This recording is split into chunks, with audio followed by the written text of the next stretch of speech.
आपसी रंजिश में दो पक्षों के बीच जमीनी विवाद में पुलिस ने पहले तो एक पक्ष के खिलाफ मामला दर्ज किया तो वहीं फिर दूसरे पक्ष के विरुद्ध भी मामला दर्ज कर लिया गया। इसके बाद पहले पक्ष ने पुलिस पर झूठी एफआईआर दर्ज करने के आरोप लगाए हैं।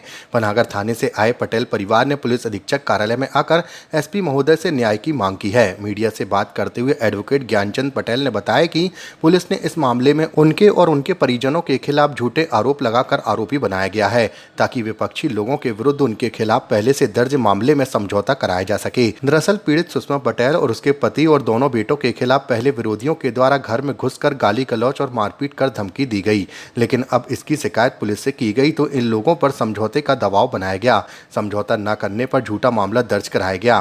सुषमा पटेल के साथ पीड़ित पक्ष है, इनकी रिपोर्ट पर मुकदमा कायम हुआ था। उन्हें बदला लेने और दबाव बनाने के उसमें झूठा मुकदमा कायम कराया है राजेश पटेल के ऊपर और निशांत पटेल के ऊपर और नीरज पटेल के ऊपर।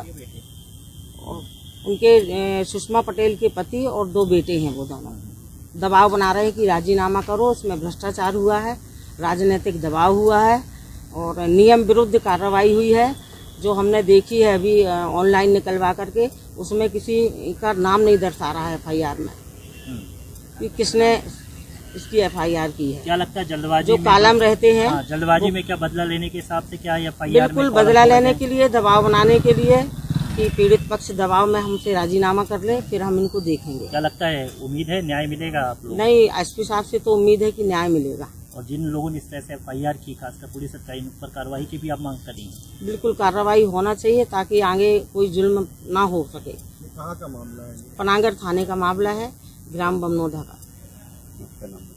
वंदना पटेल, पूर्व जिला पंचायत सदस्य। जी हाँ, ये हमारे छोटे भाई की बहू है जिसने शिकायत की थी। तो 26 मई 2025 को हमने शिकायत की थी। तो हमारे बेटे सिद्धार्थ पटेल के खेत में सीमांकन हुआ था सर। तो सीमांकन पटवारी और आरआई कर गए थे, तो हम लोग अपनी सीमा बना रहे थे हैं। और उनको विरोधियों राम विशाल पटेल, विवेक पटेल और जितेंद्र पटेल को भी बुलाया था नोटिस देके, मगर वो नहीं आए। तो ये जो पीड़ित पक्ष है सुषमा पटेल, इनका ट्रैक्टर है, गलती इनकी है। तो हम लोगों को, हमारे बच्चे को इनने अचानक हमला बोल दिया और हमला बोल करके सीधे फिर सुषमा पटेल के घर गए, राजेश पटेल के घर में। बोले तुमने ज्ञानचंद पटेल के सिद्धार्थ पटेल के खेत में ट्रैक्टर अपना क्यों भेजे सीमा बनाने के लिए, और तुम्हारी माँ की और बहन की माँ जो ट्रैक्टर फाड़ डालेंगे, एक कट डालेंगे और दारू पीने के लिए पैसा मांगा। फिर क्या हुआ, 26 तारीख को हमने एक लिखित आवेदन दिया पनागर थाने में। तो लिखित आवेदन में उन्होंने जांच किया, 2 दिन लेट हो गए। जांच करने के पश्चात 28 तारीख को उन्हें एफआईआर दर्ज कर दी हमारी 7-8 बजे रात के। दर्ज करने के बाद फिर जब उनको पता चला विरोधियों को, राम विशाल पटेल, जितेंद्र पटेल और जित्तू पटेल को, तो उनने बुरे तरह की जुनमानी के उदय पटेल और जो बड़ौदा के एक वो जिन्नी पटेल और बहुत रिश्तेदारों के द्वारा दबाव डलवाया कि वो एफआईआर वापस ले लो, राजीनामा कर लो ताकि हम जेल न जाएं। जेल जाने से बचने के लिए इन्हें धमकाया। तो धमकी भरे पत्रों की शिकायत हमने पुलिस अधीक्षक कार्यालय में दी है। 3 तारीख को दी, 4 तारीख को दी और पावती भी हमारे पास है। इसके बाद क्या किया इनने, जब सब तरीके से हार गए रिश्तेदारों के द्वारा सब है, तो इनने राजनीतिक प्रेशर भी डलवाए। तो बगल हम लोगों ने कहा नहीं, हम राजीनामा नहीं करेंगे। इसके बाद क्या किया इनने, 3 तारीख को 3 जून 2025 को रात के 11 बजे एफआईआर इनके विरुद्ध झूठी कर दी। और इनका भाई है वो बिजुआ में रहता है, छोटा भाई आरोपियों का, राम विशाल पटेल और राजकुमार पटेल और विवेक पटेल का जो भैया लोग बिजुआ में रहता है। एक वो ससुराल में धन मिला है उनको, वो कभी भी बमनौदा में नहीं गया हमारे गाँव, और न खेती देखता वो, और न बिजुआ की खेती देखता। तो उसको इन्हें आरोपी बना, उसको मोहरा बना करके उसका नाम लिखा है कि हम वो खेत देखने गए, मूंग बोई थी और इनका राजेश पटेल का खेत है। तो इन्हें बोला कब्जा किया है ये सब चीज़ें, और अगर हम मूंग देखना है, बोना है तो हमें 25,000 रुपये दो। झूठा केस बनाने, उसका खेत ही नहीं है वहाँ राजेश पटेल का उनकी सीमा से, और न कोई विवाद है किसी प्रकार से। इस तरीके से ये घटना करने के लिए शांति प्रसाद बिजुआ में जो रहते हैं दूसरे गांव में, जो कभी बमनौदा जाते ही नहीं वो खेती देखते, ना बिजुआ की खेती देखते, वो अपने 1 मिनट ससुराल की खेती देखते हैं, है ना।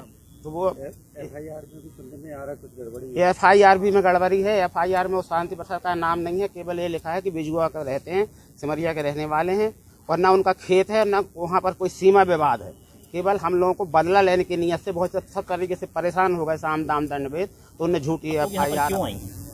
हमारे पति और हमारे बच्चे के ऊपर झूठा केस लगाए हैं। कौन ने लगा दिया? शांति प्रसाद क्या लगाया है? यही कि ये हमारे खेत ले लिए हैं, कहीं ये कहीं वो, और 25,000 मांग रहे थे, कहीं कुछ भी, ये सब बोल रहे थे। आप लोग ने भी उनके खिलाफ FIR दर्ज कराई है? हाँ, हमने भी कराई है। 28 तारीख को करवाई है। वो हमारे घर आए थे, गाली गुल्ला दे रहे थे, धमका रहे थे, मारने पीटने की धमकी दे रहे थे। हमारे घर में कोई नहीं था, हम अकेले थे।